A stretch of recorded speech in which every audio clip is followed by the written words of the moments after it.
अस्सलाम वालेकुम दोस्तों, कैसे सब उम्मीद है खैरियत से होंगे। आज की वीडियो काफी इंटरेस्टिंग है। इस वीडियो में मैं आपसे बात करने वाला हूं पाकिस्तान वर्सेस न्यूजीलैंड के हवाले से। न्यूजीलैंड का खाक गरूर जो है वो खाक में मिल चुका है इस वक्त। न्यूजीलैंड जैसे कि आपको मालूम है कि बहुत बातें करते थे, बहुत उछलते थे, कूदते थे और पाकिस्तान को इन्होंने दौरा मंसूख कर दिया था। पाकिस्तान को छोड़कर भाग गए थे ये, लेकिन आज हारिस रऊफ ने एक पाकिस्तानी होने का सबूत दे दिया और पाकिस्तान का फख्र से सर बुलंद कर दिया है। हारिस रऊफ ने न्यूजीलैंड को नानी याद दिला दी। किस तरह से दिलाई है?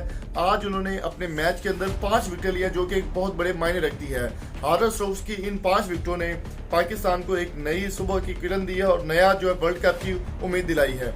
हारिस रऊफ की अगर बात करें तो हारिस रऊफ को काफी तनकीद का निशाना बनाया जा रहा था। काफी जो लोग कह रहे थे कि पाकिस्तान वर्सेस इंडिया के दौरान इनको मैच नहीं मिलना चाहिए, ओवर नहीं मिलना चाहिए, या फिर न्यूजीलैंड के दौरान इनको शामिल ही नहीं करना चाहिए। हारिस रऊफ ने तमाम तनकीदें करने वाले के मुंह बंद कर दिए हैं सबके, और आज न्यूजीलैंड के खिलाफ उन्होंने 5 विकेट लेकर एक बड़ा आलमी रिकॉर्ड कायम कर दिया है, जो कि रहती दुनिया तक याद रखा जाएगा।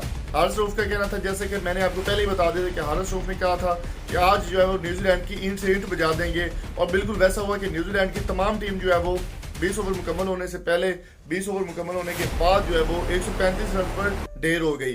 अभी देखना होगा कि 135 रन का टारगेट या पाकिस्तान किस तरह से चेज करता है, और हारिस रऊफ के परफॉर्मेंस को देखकर आप क्या बताते हैं, कमेंट करके अपनी कीमती राय से जरूर आगाह कीजिए। उम्मीद की तो ये छोटी सी अपडेट आपको पसंद आई होगी। पसंद आई तो वीडियो को लाइक करें, चैनल को सब्सक्राइब करके बेल आइकन को जरूर प्रेस कर दें। Thank you so much for coming. Allah.